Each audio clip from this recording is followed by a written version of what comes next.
UPSC aspirants और कैसे हैं आप सब। उम्मीद है आप सब बहुत अच्छे होंगे और अपनी 2023 की तैयारी के लिए एकदम लगे होंगे। तो चलिए बात करते हैं आज की।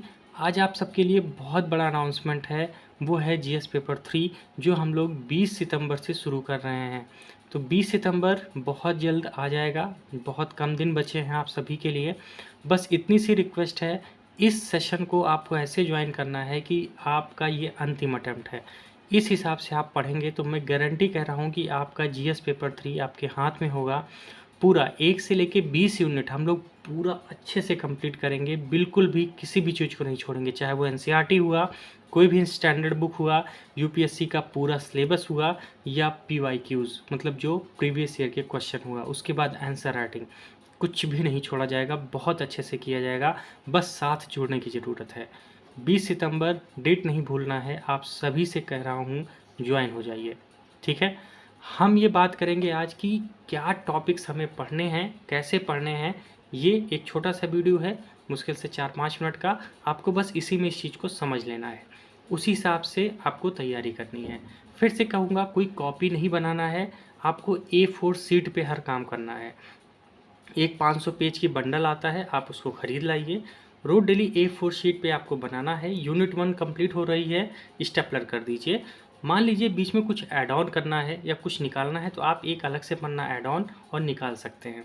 कॉपी पे में ये समस्या बनी रहती है, तो मेरा सजेशन होगा कि A4 साइज़ पे आप काम करिए। मैं भी उसी पे काम करता हूँ। हिंदी माध्यम में ये बहुत बड़ी समस्या है जीएस पेपर 3, इसको अच्छे से सॉल्व करना है, उसके लिए आप सभी का साथ चाहिए। चलिए शुरू करते हैं आज का सेशन कि क्या इम्पोर्टेंट है और कैसे हम जीएस पेपर 3 को करने वाले हैं। आइए देखते हैं। जैसे आप जानते हैं जीएस पेपर 3 यूपीएससी आईएएस 2023। मैं यूपीएससी के आगे आईएएस क्यों लिखता हूँ, सीएससी क्यों नहीं लिखता, सिविल सर्विस एग्ज़ाम वो क्यों नहीं लिखता, आईएएस क्यों लिखता, क्योंकि मुझे आईएएस बनना है, इस वजह से मैं लिखता हूँ।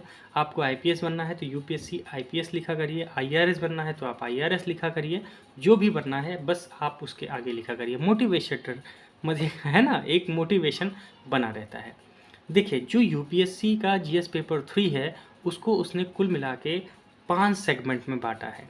पहला है आर्थिक विकास, जो 1 से लेके 10 यूनिट है। कितने लेके? 1 से 10 यूनिट, जिसमें हमें पढ़ना है संसाधन, मतलब आर्थिक विकास के संसाधन क्या है, उसकी प्रगति कैसे चल रही है, उसका विकास कैसे हो रहा है, तथा रोजगार हमारे जो मतलब हमारा जो आर्थिक क्रियाएं हैं या जो हमारा आर्थिक अर्थव्यवस्था है उसमें रोजगार का क्या हिस्सा है और किस हिसाब से रोजगार मिल रहा है, उसकी बात की गई है।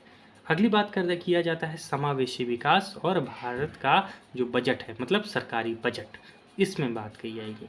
अगला है कृषि और खाद्य से संबंधित जितने विषय हैं, क्योंकि आर्थिक विकास है तो कृषि तो आएगा ही, कृषि आएगा तो खाद्य सुरक्षा आएगी ही आएगी, ठीक। तो ये बातें साथ में करेंगे।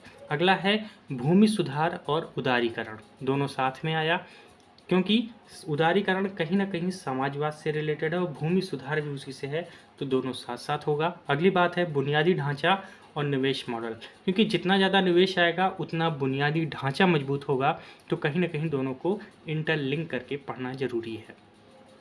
तो हमारा जो पहली यूनिट मतलब पहले से 10वीं यूनिट है वो पूरी तरह से इकोनॉमिक्स पे है, लेकिन इकोनॉमिक्स प्रीलिम्स वाला नहीं। देखिए, ये प्रीलिम्स का इकोनॉमिक्स नहीं है, मैं पहले बता दूं। और अगर आप प्रीलिम्स को सोच के आए हैं कि यहाँ से प्रीलिम्स को फ़ायदा मिलेगा तो भूल जाइए, क्योंकि यहाँ पे जो हम लोग पढ़ने वाले हैं वो प्योरली मेंस का है। इकोनॉमिक्स एक ऐसा पार्ट है ना जो सच में प्रीलिम्स और मेंस में बहुत बड़ा अंतर है, बहुत बड़ा अंतर है, ठीक है। धीरे धीरे आप ये बात समझ जाएंगे, लेकिन अभी इस बात को समझिए। तो ये हमारा 1 से 10 यूनिट है। कुल मिला के यूपीएससी इस 1 से 10 यूनिट में लगभग ये मान चलिए 100+ मार्क्स का क्वेश्चन आपसे पूछती है। कितना? 100+ मार्क्स का। तो ये बहुत इम्पॉर्टेंट यूनिट है 1 से 10।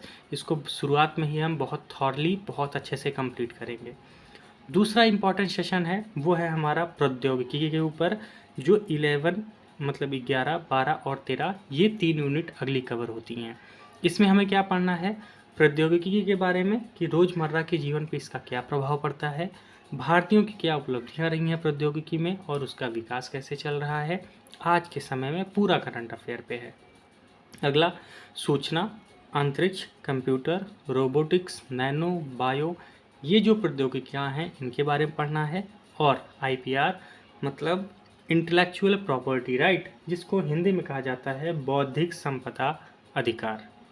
हमें ये पढ़ना है। आगे है, अब ये बातें, इनकी जागरूकता तथा प्रशासन में इसका कैसी उपयोगिता हमें करनी है, ये यूपीएससी ने नहीं लिखा है, ये मैं लिखा हूँ, क्योंकि ये इम्पॉर्टेंट है। सब कुछ पता होगा लेकिन आप अंत में ये नहीं बताएंगे कि इन अंतरिक्ष या इन प्रौद्योगिकी का आप प्रशासन में कैसे उपयोग करेंगे, तब तक आपको बेहतर उत्तर नहीं मिलेगा।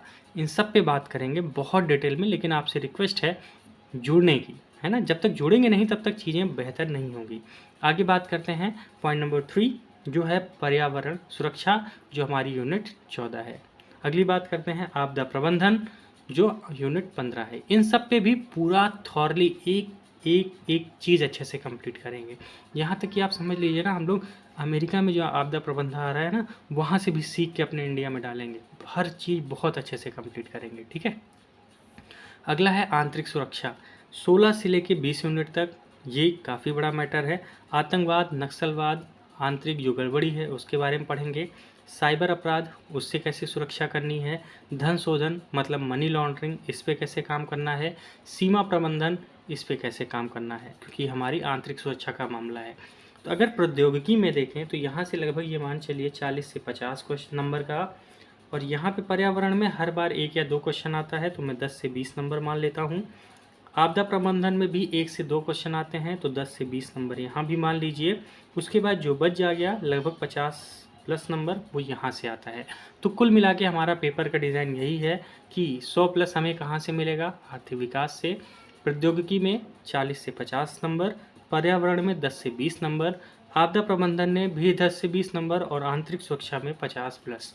तो कुल मिला के हमारा यही डिज़ाइन रहेगा। 250 नंबर का पेपर आता है।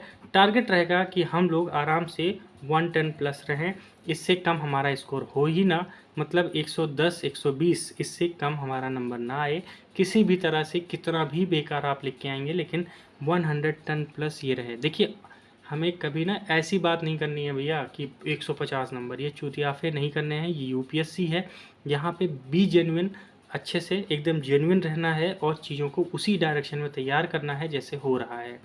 तो हमारा टारगेट क्या होगा, 110 से 120 नंबर, इतना मिनिमम हो। उससे ऊपर आता है तो आपसे बेहतर कोई नहीं, लेकिन इतनी टारगेट तो बना के रखें, क्योंकि इतना सब पा रहे हैं, जो सेलेक्ट हो रहे हैं उतना पा रहे हैं, तो हमें इससे कम तो लाना ही नहीं है, ठीक है। बस रिक्वेस्ट आपसे है 20 से, हाँ, कितने लेक्चर आएंगे 20 सितंबर से अगर हम शुरुआत कर रहे हैं तो कितने लेक्चर आएंगे। कुल मिला के ध्यान रखिएगा, बड़ा सिलेबस है, कुल मिला के 20 यूनिट्स भी तो हैं, और 20 यूनिट को करने के लिए कम से कम एक यूनिट में 5 लेक्चर तो चाहिए ही चाहिए, है ना। ज़्यादा बड़ा लेक्चर लेता नहीं हूँ, 30 से 40 मिनट का ही लेक्चर होगा, लेकिन उसमें पीडीएफ भी आपको मिलेगी। टेलीग्राम चैनल ज़रूर ज्वाइन कर लीजिए, मस्ट है ना। और प्रॉपर नोट्स बनाइएगा मेरी तरह। और ये नोट्स आपको विश्वास करिए ना, आपके ये ऐसे नोट्स होंगे जो रेडीमेड एकदम हैंड रेडी नोट्स होंगे। आप करंट अफेयर से बस शामिल करते जाइए, आपका उत्तर आपके सामने होगा। आंसर राइटिंग जब करेंगे ना, एकदम मलाई की तरह आपका ये पेपर रेडी हो जाएगा, ठीक है। तो कुल मिला के अगर मैं मान लूँ तो लगभग 100 लेक्चर्स मैं मानता हूँ। आगे पीछे 10-20 आगे हो सकता है, इससे ज़्यादा नहीं, टाइम लगेगा। अगर 20 सितंबर से शुरू किया जा रहा है तो मेरा टारगेट होगा कि अक्टूबर, नवंबर, दिसंबर, 3 महीने तो ये हो गए, प्लस जनवरी, तो 15 जैन तक टारगेट होगा कि हम लोग ये कंप्लीट कर दें। 15 जनवरी हमें लास्ट डेट होगी जिसमें हमारा जीएस पेपर हमारे हाथ में होगा। विथ कम से कम ये मान चलिए 60 प्लस क्वेश्चन मैं आंसर राइटिंग कराऊंगा। 60 प्लस, हर यूनिट पे 5 क्वेश्चन तो मैं आंसर राइटिंग कराऊंगा ही कराऊंगा। तो 60 प्लस क्वेश्चन की आंसर राइटिंग भी आपकी हो जाएगी। उसके बाद जो आप करना चाहें वो करिए, और आप आंसर राइटिंग करते रहिए। इससे ज़्यादा और क्या लोगे यार, हर एक चीज़ कंप्लीट विथ आंसर राइटिंग, पूरी यूनिट अच्छे से कंप्लीट कराएंगे, बेहतर रिजल्ट क्यों नहीं आएगा। अगर आप अभी भी सोए हैं तो ये गलती आपकी है। प्लीज़ उठ जाइए और लग जाइए अपने डेडिकेशन के साथ, अपनी मेहनत और अपने जुनून के साथ। मेरे साथ लगिए, विश्वास करिए, उम्मीद है हो सकता है 2023 में ही कुछ बेहतर हो जाए, ठीक है। तो चलिए तैयार करते हैं। क्या करेंगे, फिर से कह रहा हूँ, 20 सितंबर, उसके पहले A4 शीट आपके पास होनी चाहिए। कॉपी मत बनाइएगा, प्लीज़ कॉपी मत बनाइएगा। यूपीएससी का एग्ज़ाम है, बहुत डायमेंशंस हैं, बहुत कुछ बदलाव होते रहते हैं। क्या नया टॉपिक आ जाए जो हमें हमारी नोट्स में ही ना, तो क्या अलग से बना के रखोगे? कितना बनाओगे, है ना? तो उसी में ऐड ऑन करना है हमें, ठीक है? इस बात को ध्यान रखिएगा। चलिए 20 सितंबर, उम्मीद है आप सब साथ आएंगे। चलिए शुरू करते हैं। All the best to all of you. Video पसंद आए तो लाइक ज़रूर करना, चैनल सब्सक्राइब करना। कोई भी बात है, फिर से कह रहा हूँ, कोई भी बात अगर आपको परेशान कर रही है, व्हाट्सअप कर सकते हैं आप मुझे। इसी नंबर डिस्क्रिप्शन बॉक्स में नंबर है, व्हाट्सअप कीजिएगा। सब कुछ डिटेलिंग बहुत अच्छे से आपको मैं बताऊँगा कैसे आगे तैयारी करनी है। अगर कोई समस्या आती है तभी मैसेज कीजिएगा, बस कॉल नहीं, है ना? और लास्ट टाइम टेलीग्राम चैनल जरूर ज्वाइन कर लीजिए, और नए हैं तो सब्सक्राइब कर लीजिए। Thank you.